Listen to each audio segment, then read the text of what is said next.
What's going on, everybody? I appreciate y'all listening in. This is going to be tech critique, and we make artificial intelligence for normies. The bedrock of what artificial intelligence literally rests in and on are data centers. Data centers are the physical embodiment of the cloud. Without a data center, you wouldn't have the cloud. Without the cloud, you wouldn't have artificial intelligence, and that's what we're going to talk about. When data centers are being built out, they're called hyperscalers, which are just data centers with really powerful GPUs that can process your queries about whatever. So, the individuals you see in this picture were in the Oval Office in January of earlier this year to announce the Stargate project, which is a $500 billion data center build out. I don't know what's happening with it. I couldn't find a lot about the status of it, but they're taking bids from engineering firms and architecture firms.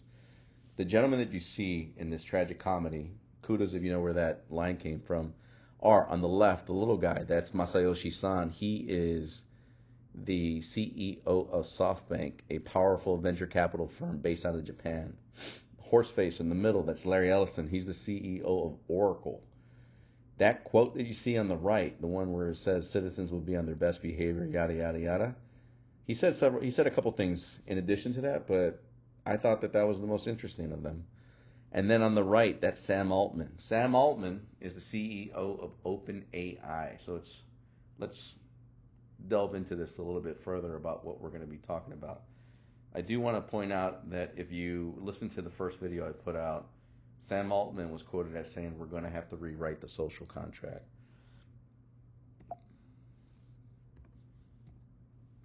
Today we're going to cover what is a DC, what kind of fuckery are they up to, what are municipalities telling us, and then what do we get? I'm going to pause for a moment every time I can get an opportunity to interject how these people think about AI as it relates to the world, not just their pocketbooks. When I'm talking about the world, I will do so.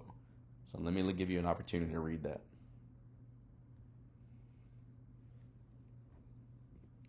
What is a data center? It is a room or building filled with nothing but what you see here. Racks upon racks upon racks upon racks.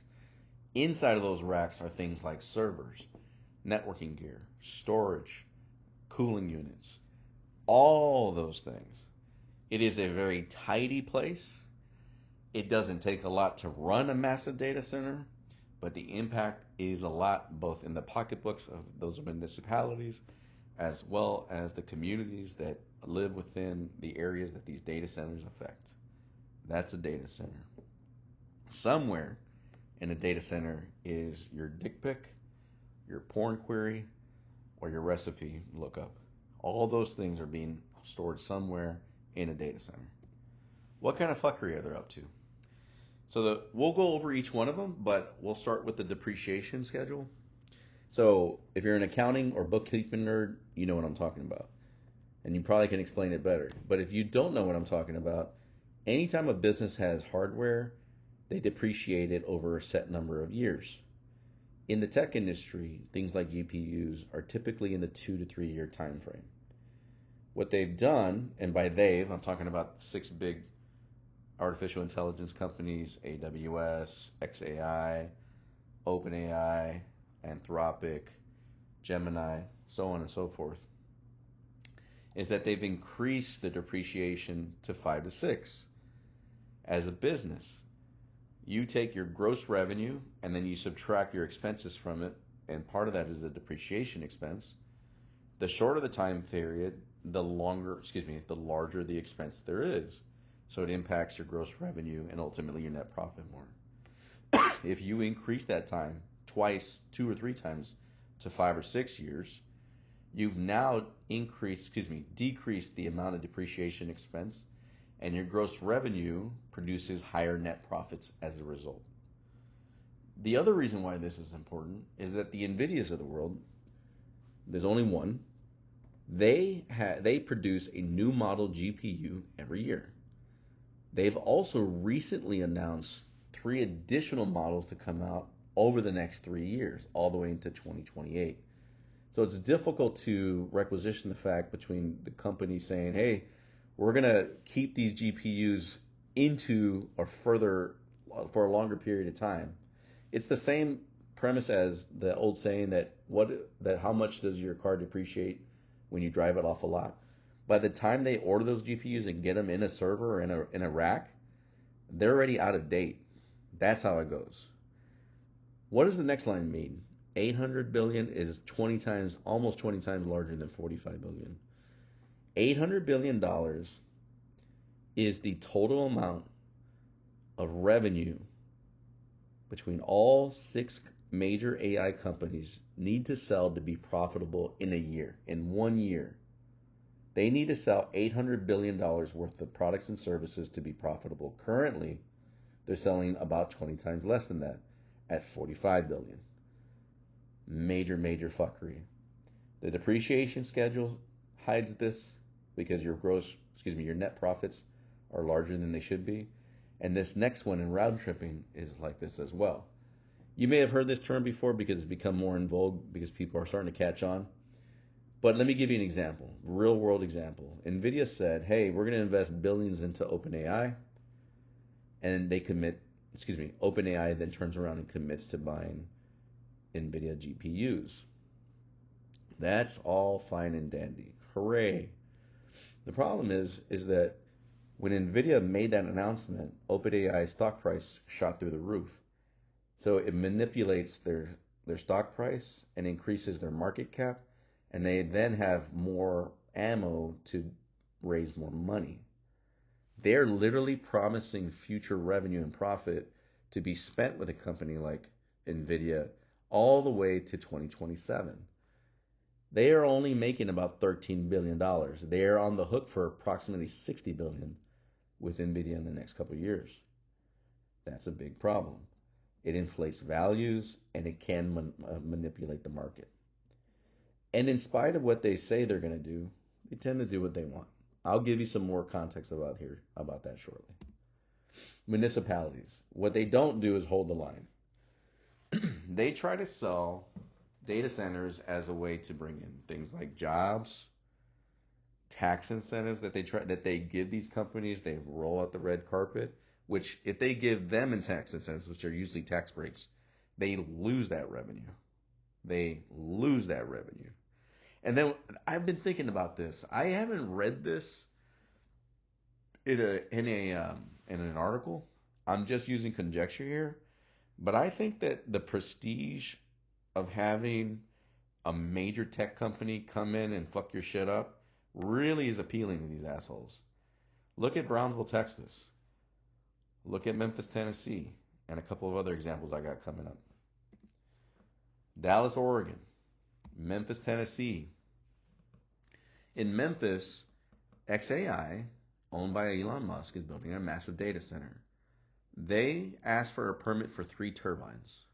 They now have 35. Not amending nor applying for additional turbines to be brought. Those additional turbines had turned into what's essentially an unregulated power plant, can power up to 280,000 homes. And I'm not surprised. I mean, I think Tennessee generally has little regulations when it comes to things like this. He's probably doing it with a lot of purpose. And I don't have an example here as far as an article is concerned, but there is a lot of fuckery going on in Brownsville, Texas, and SpaceX. This picture is of a lady getting arrested at a community meeting over a data center that's been opened up out in the nearby area of Port Washington, Wisconsin. This headline is actually over what they call Data Center Alley. That's based out of Ashland, Virginia. So that water consumption is increasing. Water is used to cool data centers. As you can imagine, with tons and tons of electronics, you need the ability to cool it down. Let me explain to you why tax incentives aren't good. So there's a quote that I want to read you about from a Microsoft executive that I think really illustrates this. I can't think of a site selection or placement decision that was decided on a set of tax incentives. Even more specific, Genesee County, Alabama. There, Microsoft is thinking about or looking to open up a data center there. They're asking for a $167 million tax break. If that happens, that the taxes in that from that revenue, the taxes from that revenue at that amount would equal to about $1.7 million that could be invested in the local school district. Without that money, there is no net positive for the local community, at least in that way.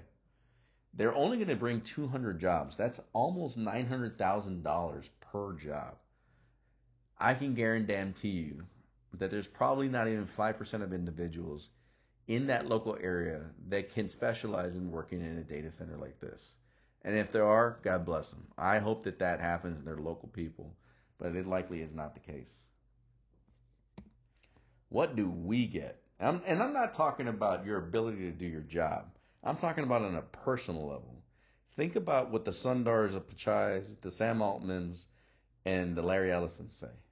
What do we get? Do we get the ability to be monitored? No, we get the ability to create masterful photos like this, right? Donnie going down on Bubba. Wouldn't that be nice? Look how real that looks. Somebody really, and they even put the digital date in the bottom right corner. This is all fine and dandy, possibly entertaining.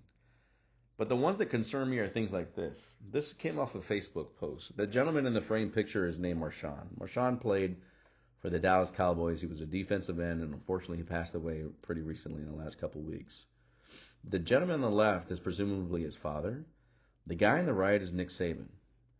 The Facebook post essentially said, hey, Marshawn's father was beside himself and Nick came over to console him. Except Marshawn attended Western Michigan. Didn't have anything to do with Alabama. There were hundreds of responses, hundreds of engagement. But there were a handful of folks who caught on to this discrepancy.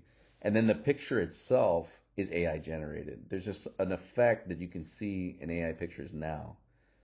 When I compare it to from this picture to the picture on the left, even though we know it's a fake, it looks stunningly real. Much the same way that in Facebook, you shouldn't be playing Facebook games because it's social engineering. They're capturing details about you so that they can break in your passwords. This is going to be disinformation, outright lies. They're going to undermine things. It's going to happen, and we're seeing the tip of the iceberg. So whether it be posts like this, it'll be videos, it'll be phone calls. I mean, there's a straight up, you can take my voice and you can put it on Sophia, my daughter. These things are happening now. What are the conclusions? Here's some conclusions. Data centers are like bad stadium deals, just smaller in terms of dollars. That's not good for anybody. I think the only good stadium deal that I ever saw was maybe the Cowboy Stadium. But for the most part, stadium deals usually screw the local community out of many, many things, and it generally has to do with money. The one thing we are guaranteed is an increase in power consumption, both in water as well as electricity. But we do get better dick pics. I am absolutely bullish on artificial intelligence. I do not like it, but in spite of the way I feel, it's coming. And in spite of the way you might feel, it's coming. And we're only at the tip of the iceberg. There's other things that are in the hopper, so to speak, that is going to affect us. So next time we're going to talk about AI agents, what that means, agentic AI. What the hell is vibe coding? And then real examples of use cases where you can actually save time. It's almost magic what it can do. But in reality, it can't be explained at the moment. I appreciate you taking the time to listen. Let me know if you have any questions or some feedback. Thank you so much.